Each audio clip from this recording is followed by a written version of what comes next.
Tu as vu que TikTok a récemment introduit une nouvelle fonctionnalité pour promouvoir un usage plus sain de sa plateforme, notamment auprès des adolescents ou des adolescents. Et c'est quoi cette coupe?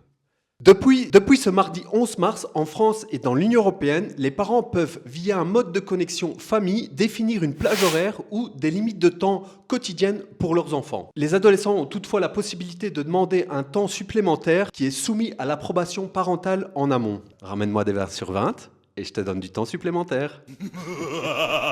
De plus, TikTok prévoit de lancer une mise à jour qui proposera des exercices de relaxation et de méditation après 22 heures. Lorsqu'un adolescent se connectera après cette heure, un écran de veille en fait l'invitera à réfléchir avant de commencer à scroller à l'infini, en suggérant des activités apaisantes et en l'encourageant à se déconnecter pour la nuit. Bon, évidemment, ces initiatives ne tombent pas du ciel.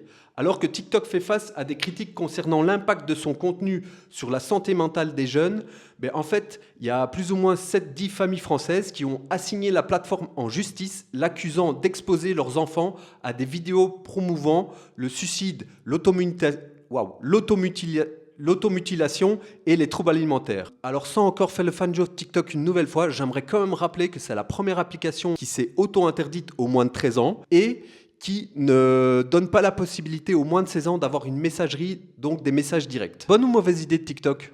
Dites-moi un peu en commentaire.